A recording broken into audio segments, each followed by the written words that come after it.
Hello everyone.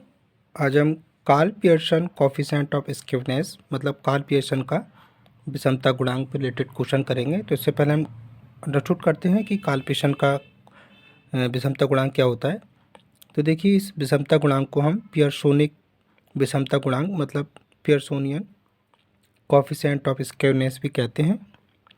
ये formula इस fact पर बेसिस है कि जब डिस्ट्रीब्यूशन सिमेट्रिकल से हटता है तो इसके मीन मीडियन मोड की जो वैल्यू है एक दूसरे से अलग होने लगती है। इस कोफिशिएंट की कैलकुलेशन के लिए मीन और मोड के जो वैल्यू आती है उसके अंतर में डेविएशन से डिवाइड करके निकाला जाता है। इसको फॉर्मूले के रूप में देखें तो फॉर्मूले के रूप में होगा J is equal to mean minus mode upon H D standard deviation.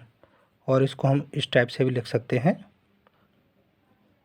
Mean का संकेतक चिन्ह देके मीन माइनस मोड के लिए z अपॉन एच डी। तो देखिए, अगर किसी फ्रिक्वेंसी डिस्ट्रीब्यूशन में मोड की जो वैल्यू है अगर क्लियर ना हो तो उसके प्लेस पर हम यहाँ मोड के प्लेस पर मीडियन की कैलकुलेशन करके हम दूसरा फार्मूला अप्लाई कर सकते हैं। तो इसके लिए सेकंड फार्मूला देखते हैं, j is equal to 3 mean minus median upon H D. या इसको हम इस टाइप से भी लिख सकते हैं, 3 और मीन का संकेतक sign median upon H D. तो देखिए, टेक्निकली ये जो दोनों फार्मूले हैं ये पियर्सोनिक के जो फार्मूले कहलाते हैं, लेकिन जनरली जो हमारा कोफिशिएंट स्क्यूनेस आता है वो प्लस या माइनस 1 की सीमाओं के अंतर्गत रहता है। लेकिन ये जो अल्टरनेट फार्मूला है इसमें इसका प्लस या माइनस 3 तक की सीमाओं में रहता है। और माध्यों के अंतर के आधार पर कोफिशिएंट ऑफ स्क्यूनेस निकालने के लिए हमें मीन डेविएशन द्वारा भाग देने के आधार पर इसका फार्मूला अप्लाई किया जाता है। इसके लिए फार्मूला अप्लाई किया जाता है, J is equal to mean minus mode upon mean deviation x.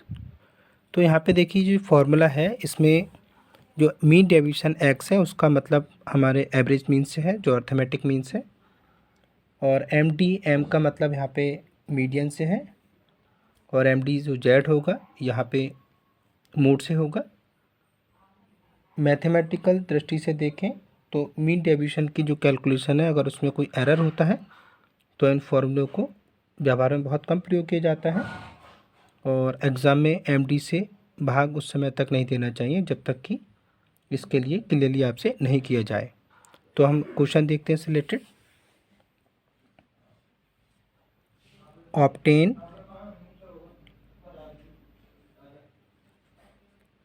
Karl Pearson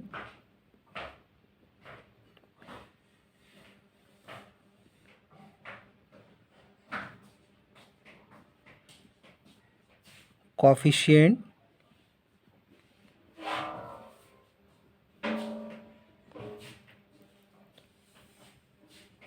of skewness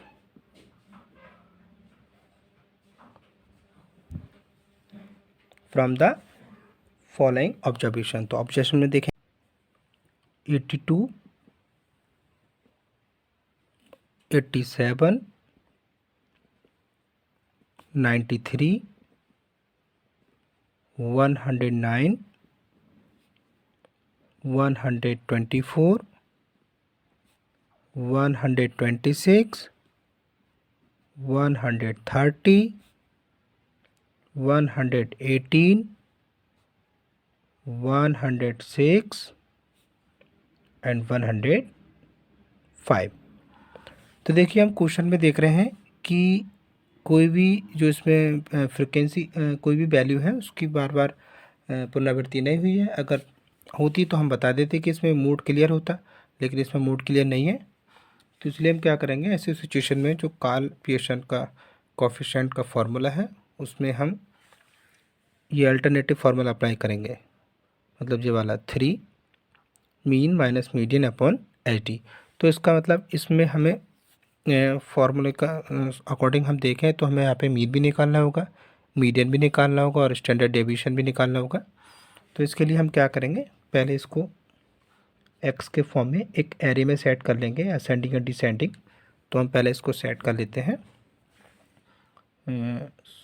smaller 82,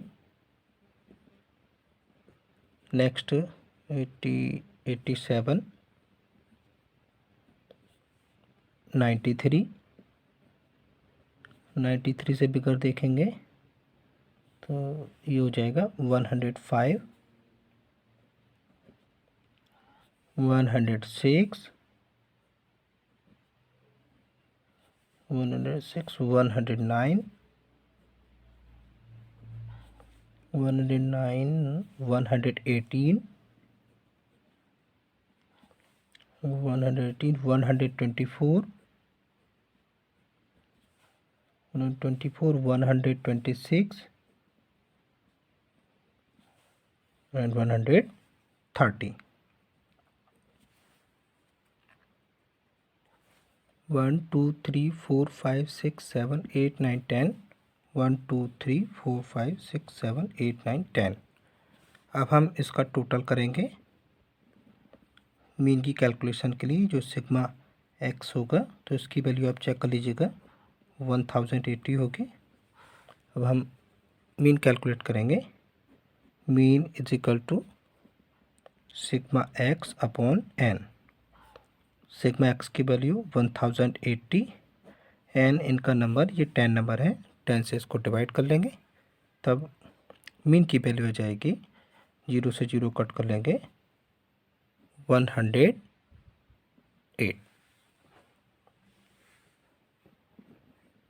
अब हमें निकालनी होगी मीडियन की वैल्यू। तो मीडियन की वैल्यू के लिए फॉर्मूला, पहले हम मीडियन नंबर निकालेंगे। एक मिनट, इसमें मीडियन नंबर निकालने से पहले ये हम डेविएशन रख लेते हैं, डेविएशन फ्रॉम 108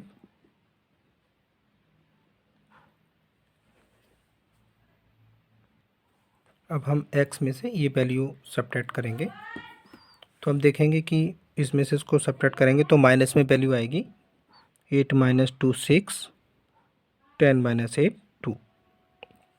यहाँ देखेंगे, यहाँ वैल्यू आएगी आपकी 21, यहाँ पर आएगी आपकी 8 - 3 5, मतलब 15। यहाँ देखें तो 3 का डिफरेंट है, यहाँ देखें तो 2 का डिफरेंट है, यहाँ देखें तो +1। अब यहाँ देखें तो आएगा आपका 18 और 10 है तो 10 का डिफरेंट 18 और 8 में। आगे हम देखें 16, 18, 22।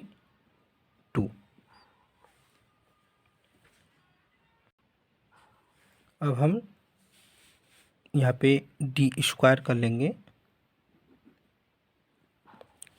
तो आप इसको कर लीजिएगा, मैं इसकी वैल्यू डायरेक्ट लिख देता हूँ, 676, 441, 225, 3 3 जा 9, 2 2 जा 4, 1 1 जा 1, 10 10 जा 100, 16 16 जा 256, 18 18 18 into 18 324, 22 into 22 484। अब इसका टोटल करेंगे तो आप कर लीजिएगा, इसका टोटल आएगा 2520। अब हमने मीन तो निकाल लिया था, अब कर लेते हैं मीडियन की वैल्यू। तो मीडियन की वैल्यू के लिए मीडियन नंबर लेंगे n +1/2, n की वैल्यू 10, प्लस 1/2, तो यहाँ पे ये वैल्यू आ जाएगी 11/2 मीन्स 2 5 जा 10 और 2 5 जा 10, तो मीडियन नंबर आ जाएगा यहाँ पे 5.5।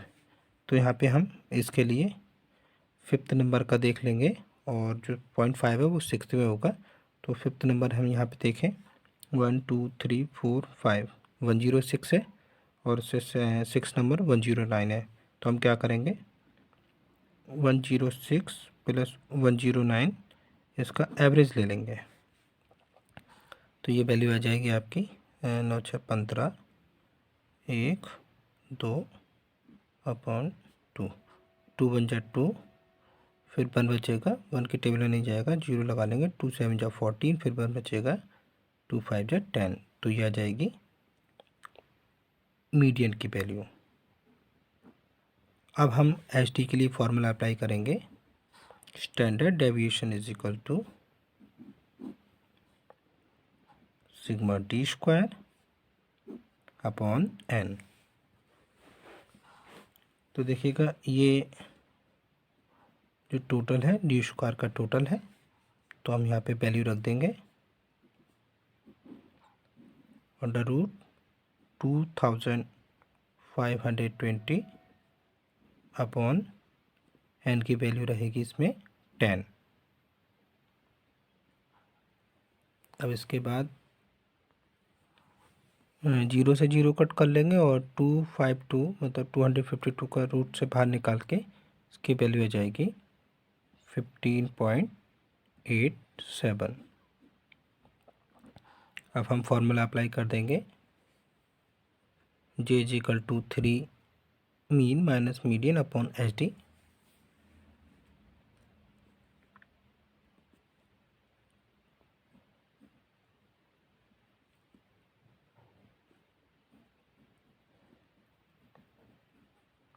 Upon H D. देखिए 3 मीन की वैल्यू 108, मीडियन की वैल्यू 107.5 अपॉन एच डी की वैल्यू 15.87। तो यहाँ पे पहले हम ब्रैकेट उठाएंगे, तो यहाँ पे इसका डिफरेंट आएगा। तो आप देख रहे हैं कि 3 और ब्रैकेट हटेगा, मल्टीप्लाई का साइन, यहाँ देखें 108 है या 107 है, तो केवल 0.5 का डिफरेंट है, और नीचे रहेगा 15.87, 3 5 जा 15, बीच में पॉइंट आ जाएगा अपॉन 15.87। तो इसकी वैल्यू आप सॉल्व कर लीजिएगा, वैल्यू आएगी 0.0945। Thank you very much students.